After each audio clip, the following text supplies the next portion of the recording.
Alrighty, it's your boy Mr. DDG94 back with another reaction video. Today we finna react to Is R&B Dead? The Fall of a Genre. Is R&B dead? It's starting to have a resurgence. R&B is definitely starting to have a resurgence.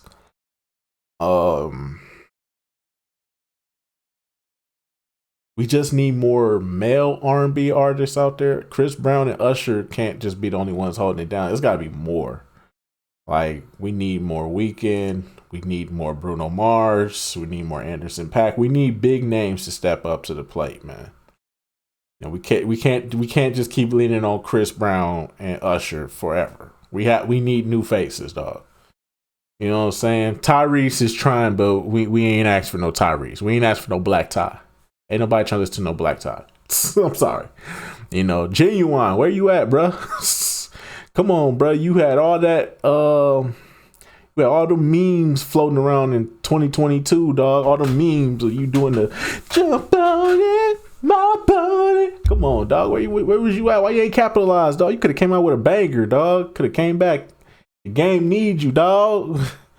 We need the legends back, man. See, this is what happened when y'all put R. Kelly in jail. What other kid? No, just put that nigga belong there. That nigga belong there. I'm just playing. That nigga belong there. Leave that nigga where he at. Leave that nigga where he at. Guilty. That nigga is guilty. But I was saying though, man, the R&B streets bit. I ain't gonna lie. Ever since we locked R. Kelly up, the R&B streets bit kind of. R&B street. I'm just saying, keep that nigga in jail. But I'm saying, ever since we locked that nigga up, the R&B streets been kind of dead for a minute, dog. I'm just saying. We locked that nigga R. Kelly up. He took R&B with him. Damn. That nigga took R&B with him. The nigga said, if I can't be out here, y'all can't have it either. Good luck without me. You'll need me in the future. It's like, yeah, we gonna need you, but we can't let you out, bro. We definitely need some R. Kelly right now. For real. The R&B game is sad. But the females is definitely holding it down, though. The females is definitely holding it down. But like I said, we need more men in the R&B game, too. We need our fellas back in the R&B game as well, but it is what it is, man. Damn, R. Kelly went to jail, took R&B with him. Damn. Say good luck without me.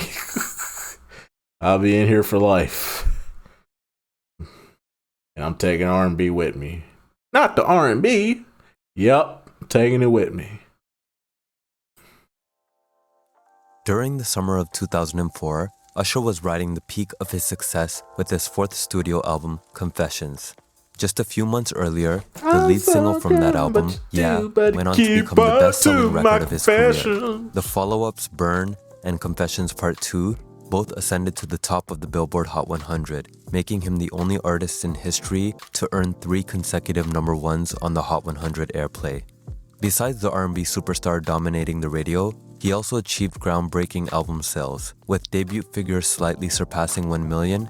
Confessions still holds the record for the highest single-week sales by an R&B artist. Damn. Usher's reign didn't end that summer, as he paired up with Alicia Keys for their duet My Boo.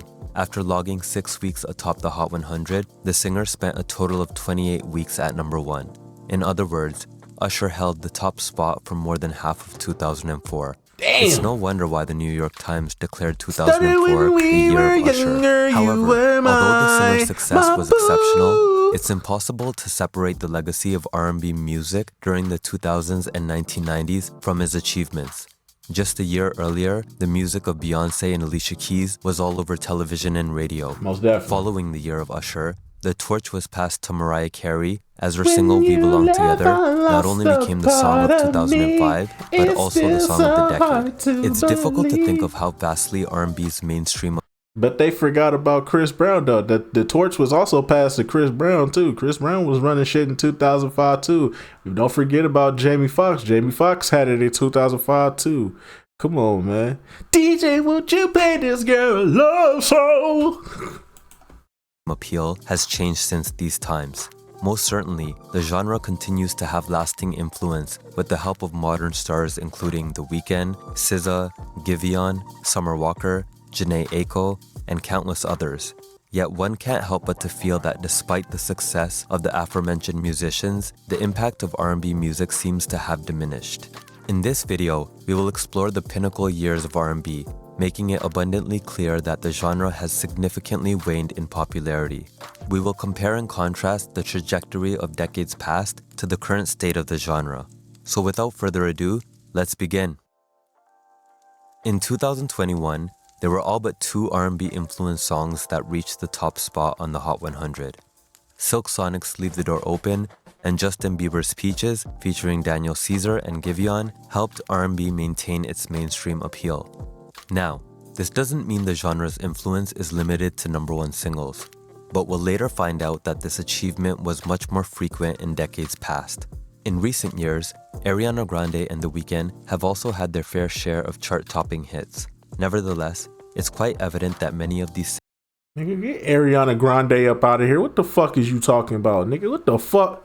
Hey, bruh. This nigga said Ariana Grande. Boy, if you don't get the fuck on up out of here with this bullshit. Hear me and hear me good, nigga. I'm here to double down.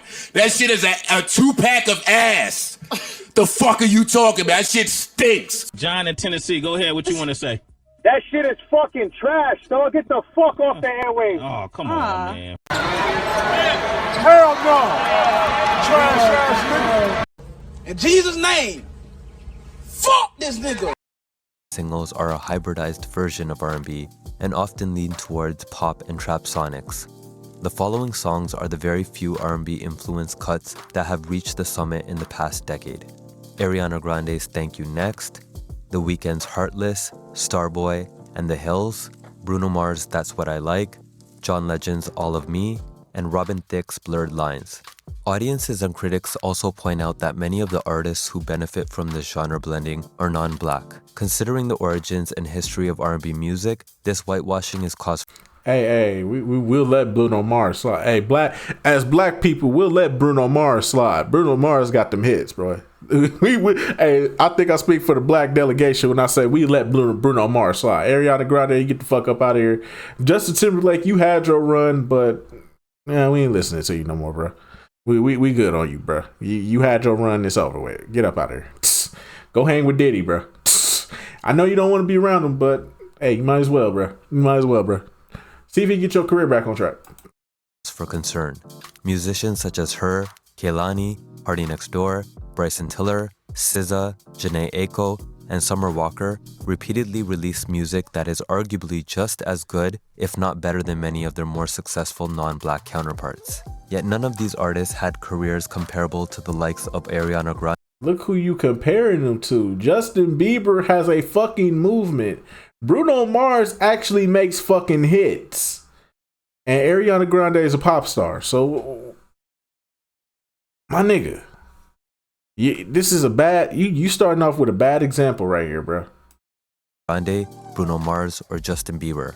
Furthermore, it doesn't take much research to discover that the biggest influence on these superstars' music is derived from the golden ages of R&B.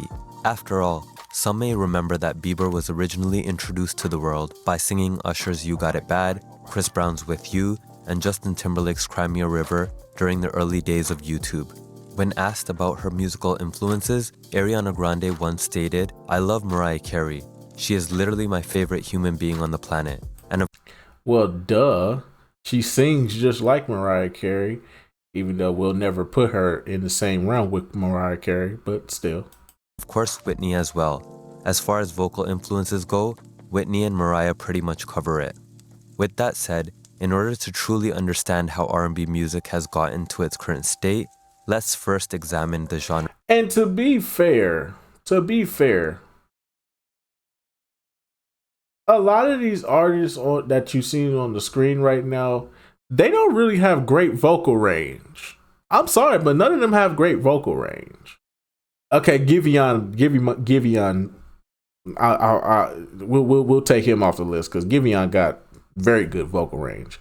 Jhené got good vocal range, but very monotone. She's very monotone. But when she want to hit them notes, she'll hit them notes. SZA, don't even stop it. Stop it. Stop the cap. Summer Walker, it's been said that she definitely she can't hit certain notes. Chris Brown, obviously, the brother's talented as fuck, but let's be real, a lot of his songs are carried by auto-tune these days. I'm just saying. Like, when he in concert, you can hear his voice. He does still have his voice. His voice is still there. But a lot of his songs, they're carried by auto-tune. So let's be real. Genre's rise to inescapability. R&B, short for rhythm and blues, dates all the way back to the 1940s. Since its inception, the genre has undergone many transformations. The 1960s saw a rise in the popularity of soul music with the likes of Sam Cooke, Aretha Franklin, and the Supremes. A decade later, the Isley Brothers, Stevie Wonder, and Earth, Wind & Fire experimented with funk music, The which we all Temptations, now sir? recognize as the unmistakable. I know we didn't just leave the Temptations out. Like, they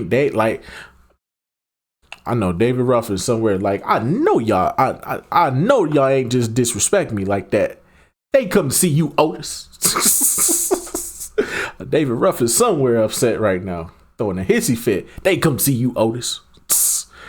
I know we did not leave the Temptations out like this. Come on, dog. 70s. And then we leaving out James Brown too. Come on, dog. In the 1980s, Michael Jackson, Luther Vandross, and Whitney Houston danced their way to the top of the charts with their disco-inspired hits. Marvin Gaye. Where's Marvin Gaye at? We just leaving out all the good legends, huh? Temptations, Marvin Gaye, no. Al Green, no. Damn. No James Brown love either. Damn. Although some may categorize these artists in R&B, it's inaccurate to do so unequivocally. In the late 80s to the early 90s, what was once deemed as urban music took an interesting turn. The fusion genre New Jack Swing, made up of hip-hop, dance pop, and R&B elements, became universal. In these years, artists including Bobby Brown, Janet Jackson, and Keith Sweat capitalized on the hip new sound. This era is responsible for producing unforgettable records such as Poison by Belle Biv DeVoe and My Prerogative by Bobby Brown. Nigga, Bobby Brown whole project was unforgettable, bro. That whole project, bro. Bobby Brown is hell, bro. I don't care what anybody say. That nigga Bobby Brown was hell, nigga. What you mean, nigga? Shout out to Miss Janet Jackson and Keith Sweat, though. It's important to trace back the origins of New Jack Swing, as it sets a precedent for the golden years of R&B. As the popularity of this newfound genre began to wane, the music industry became instantly dominated by R&B music. Out of all the pictures you could have got of Keith Sweat, you got the most creepiest one, dog. Why y'all get this creepy ass picture of Keith Sweat? And Keith Sweat got a weird case. Why is he around? I'm just saying, dog. Why this nigga looking at me like this, dog? You freaky ass nigga. Get the fuck on, bro. Who's a freaky ass nigga? Get this freaky frog ass nigga on up out my face, cuz. Freaky frog? You freaky. Why's he looking at me you like freaky this? frog. I'm scared. You fucking freaky frog. You a freaky frog. Freaky ass nigga, he a 69 god. Nigga got a weird case. Why is he around, man? Get this nigga out my face, man. In each year of the 1990s, there were at least 15 songs that reached the top 10 on the Hot 100, with 1995 having 28 cuts accomplished. This is why I said 1995 is gone. Hey, it's not up for debate, nigga. He just said it, bro. 1995 R&B is goated, bro. I'm sorry. Hey, bro, it's a wrap, bro. We just got to chalk it up to the game, bro. 1995 was the best year for R&B, period, bro. Accomplished this feat. The early years of this decade brought us household names such as Mariah Carey and Boyz II Men. It's hard to accurately describe the impact these two acts had on the music industry. Man, get the fuck out of here, man. What about Jodeci, man? Out of all the people you go with, man, fuck out of here, man. Jodeci for the win, dog. These niggas, hey, man, don't get me wrong. Boyz II Men was cool, but they ain't getting you no pussy, though. I'm just keeping it real. Jodeci get you pussy. I'm just saying, though. Real niggas know. Real niggas know. Game recognized game. Real niggas know. Jodeci will get you pussy. These niggas don't get you pussy. Anyone that grew up during this time would liken their success to that of Drake or The Weeknd today. In fact, the best-selling record of 1992 was End of the Road by Boyz II Men, spending an unprecedented 13 weeks atop the Hot 100. The sheer amount of R&B artists during this decade is astounding and almost impossible to name fully. Some of the most notable acts not already mentioned include TLC, R. Kelly, Toni Braxton, What allegations? SWV, Jodeci, Brandy, on, man. Monica, Aaliyah, Mary J. Blige, RP Aaliyah. 112, Maxwell, D'Angelo, Lauryn Hill, Most definitely Escape, Lauryn Hill. In Vogue, and Erykah Badu. Most definitely. This list doesn't even begin to cover the total of artists, as there are many who might not be easily recognized despite their hits. Additionally, for more than half of the decade, R&B and R&B adjacent music occupied the #1 spot in the United States. A list of the most unforgettable chart toppers might include SWV's Weak, R. Kelly's Bump and Grind, Most definitely. Boyz II Men's I'll Make Love to You, I'll make Montel love Jordan's to This You. Is How We Most Do definitely It, Montel Jordan. TLC's Creep and How I Waterfalls, creep. Mariah Carey's Always Be Yeah. My Baby, Toni Braxton's You're Making Me High, Blackstreet's No Diggity, Usher's Nice and Slow, Casey and JoJo's All My Life, Oh, Next, my Too life. Close, which freaky also ass happens song. Freaky ass song, man. Fuck out of here. Freaky ass nigga, he the 69 God. Freaky frog ass song. Freaky frog! You freaky frog! You're a freaky frog! You fucking freaky frog! You're a freaky frog! You's a freaky ass nigga! Freaky ass song, dog. Stop playing, folk! Them bogus ass waves! Get your freaky ass on! Boy, my dead grandma, boy, on my dead grandma, you humiliated yourself busting off the pills! On live! You freaky ass boy! You freaky ass little dude! Yo, freaky ass on my Uncle Grave! Freaky ass song, man. Y'all really, hey, 90s niggas, y'all really let this song go to #1? Do y'all not understand the context of what this song represents? Nigga, this song is about getting a boner while dancing with a girl in the middle of the dance of the club, bruh. What type of freaky shit was y'all 90s niggas on, dog? That y'all let this song go up to #1? What the fuck? to be the best-selling song of 1998, Brandy and Monica's The Boy Is Mine, Oh. TLC's No Scrubs, and Destiny's Child's Bills, Bills, Bills. That was a bad time to be a nigga, bro. No, I don't want your number. Then they got bills, bills, bills. Pay all my bills. Oh my God, that was a bad time for niggas, bro. If you ain't had no car and no money, it was a rap. But it was so simple back then. Now you gotta have everything. You gotta have your whole life together just to be with a girl. That's crazy. The popularity of R&B became so widespread that pop acts including Madonna, Backstreet Boys, NSYNC, Spice Girls, Britney Spears, and Christina Aguilera began making undeniably R&B inspired music. For instance, Madonna sought out legendary producers Babyface and Dallas Austin for her 1994 album Bedtime Stories. This was the icon's first and last album to experiment heavily in R&B music.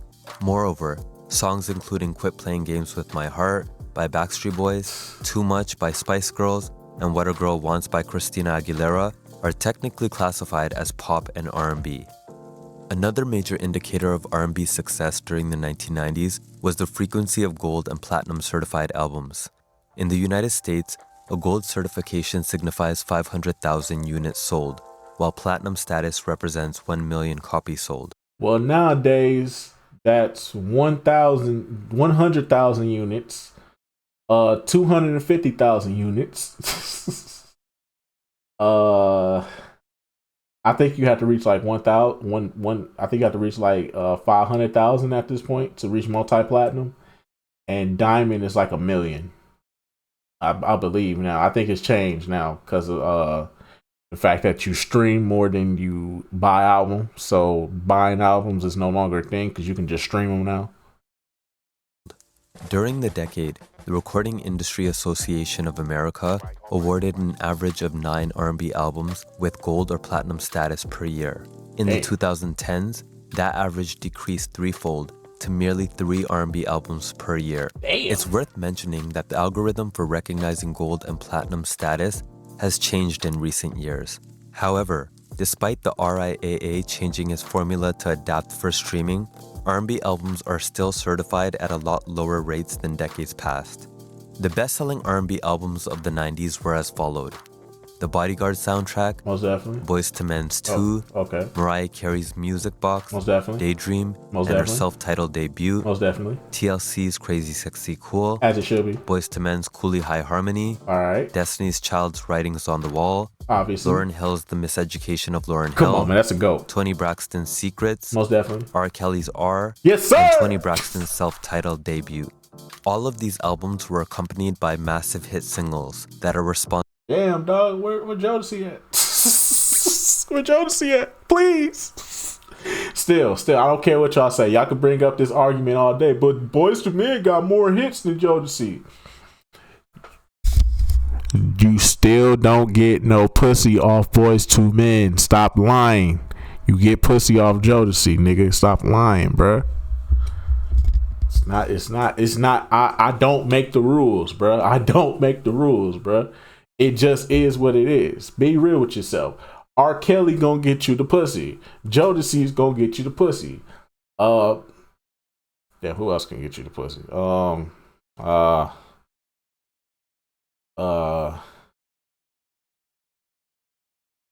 don't know about Genuine. Genuine, most definitely. Usher, yeah.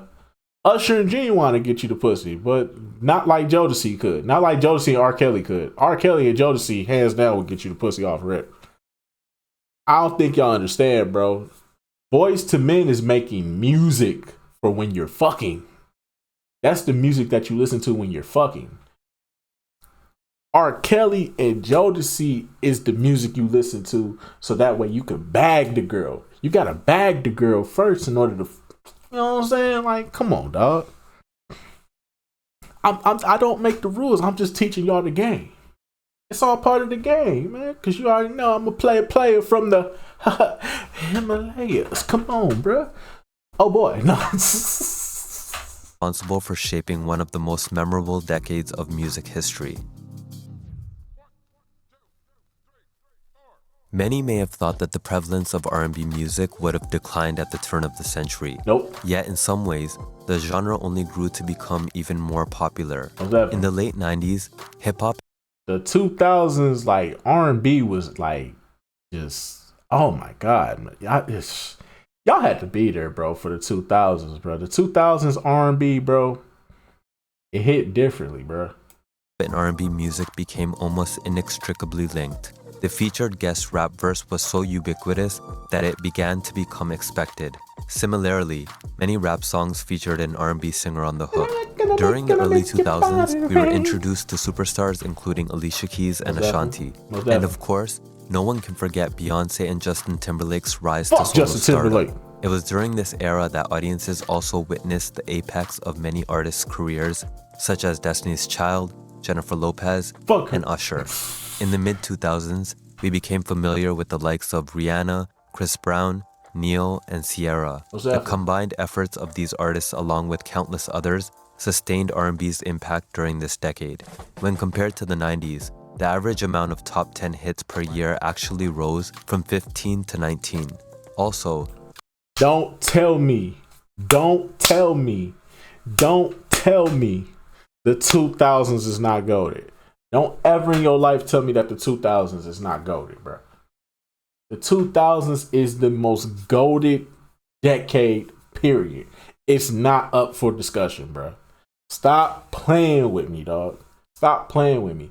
If you say the 2000s is not the most goated year, explain how. Explain how. Because we went back through all the years. Y'all. How?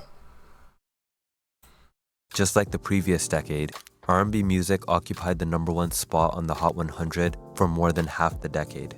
This simple fact means that R&B was arguably the most successful genre across the board in the US during this 20-year period.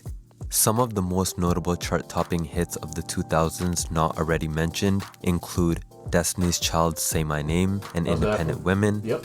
Aaliyah's Try Again, Santana's Maria Maria, Maria Jennifer Lopez's Maria. Unreal, Alicia Keys' Fallen, Mary J. Blige's Family Affair, Usher's You Got It Bad, Ashanti's Foolish, Nelly and Kelly Rowland's Dilemma, Beyonce's Crazy in Love and Baby Boy, Sierra's Goodies, Mario's Let Me Love You, Chris Brown's Run It, Mary J. Blige's Be Without You, Rihanna's Umbrella, Beyonce's Irreplaceable, Yep. and Alicia Keys' No One. No, It's essential to spotlight some of the R&B artists of the 2000s who may not have been considered megastars. An incomplete list would include musicians such as John Legend, Keisha Cole, Jagged Edge, Music Soul Child, India Arie, Avant, Donnell Jones, Craig David, Ooh. Genuine, Yeah. Joe, Amarie, Robin Thicke, Anthony Hamilton, Jill Scott, and Lloyd.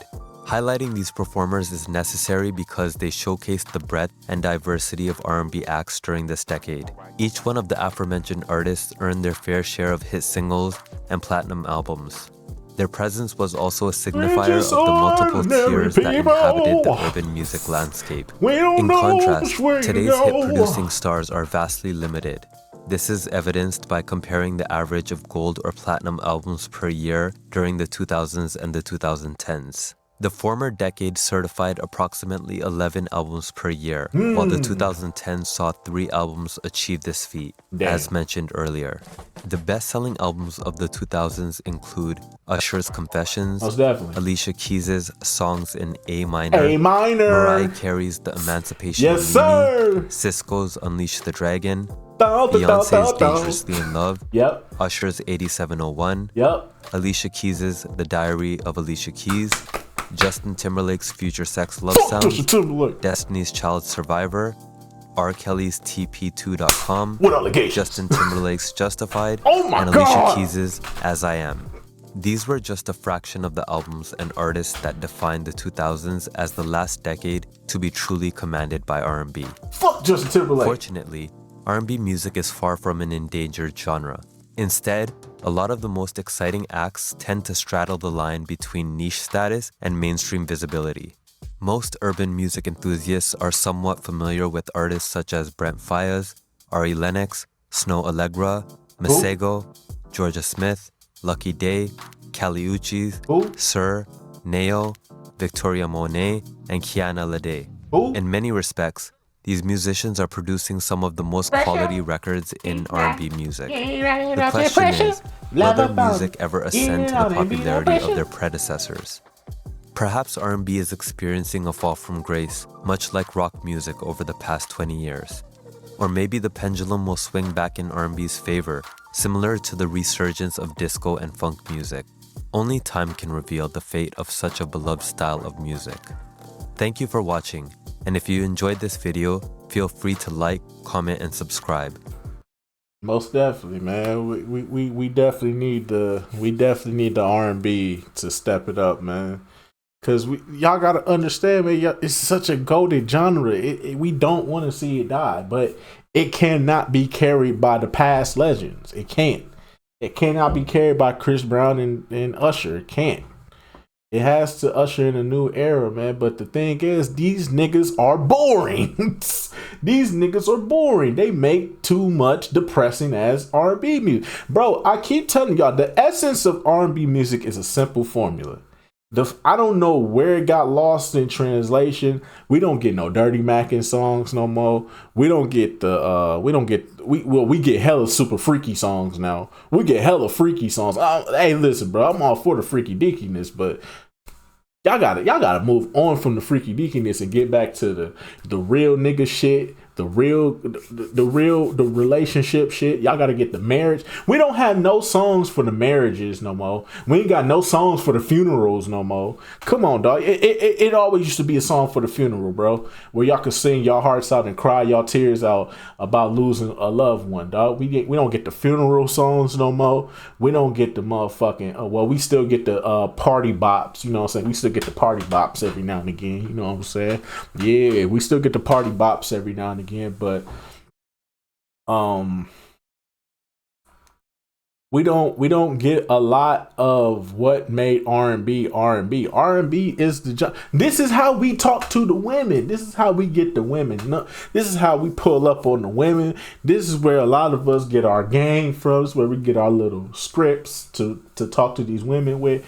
But we can't use it no more because nobody in the R&B game makes music like that anymore. We don't got our Dirty Mackin songs. Like I said, a nigga need a Dirty Mackin song. A bitch could be in a relationship that she just over with, but she don't know how to get out because she ain't found the right one. Let me be that Dirty Mackin nigga that come up in there and be like, say, little baby, let me come talk to you real quick. I know you got a man, baby. Let me come talk to you real quick, shout. You know what I'm saying? Like, I need that game. But these niggas so fucking depressed about one bitch. You lose one bitch, you make a whole album about how you depressed about it. It's like, nigga, I'm not here for the simp shit. That's the problem. It's too much simp music going on. It's either too much simp music, too much freaky music, or it's just party bops. There ain't no more true essence of R&B anymore. It used to be every R&B album used to have the same fucking thing. You had your 3 or 5 Dirty Mackin songs. You had your 3 or 5 relationship songs. You had that one funeral song because you didn't want to make the album too sad, but you always had to throw in one in there just in case. You know what I'm saying? Then you had your marriage bop, you know what I'm saying? When you get married, you put that ring on her finger and they be singing their hearts out and that piano be playing and shit in the background. Nigga, it used to be a beautiful thing, bro, with R&B, but it's like we lost it now. So somewhere in translation it got lost. And I hate where R&B is now, because now it's just in simp freaky deaky party bop mode. It's like you either gonna party, you're gonna be a sip, or you're gonna be freaky, or you're gonna be a bitter bitch, because we got bitter bitch music too now, and that's not helping either. I'm tired of the bitter bitch shit. I'm tired of hearing bitter ass bitches talk about their relationships. I don't need that. We don't need that from every fucking woman. It's cool when it's a couple of women making them songs, but when it's every woman making that song, it hurts the genre, bro.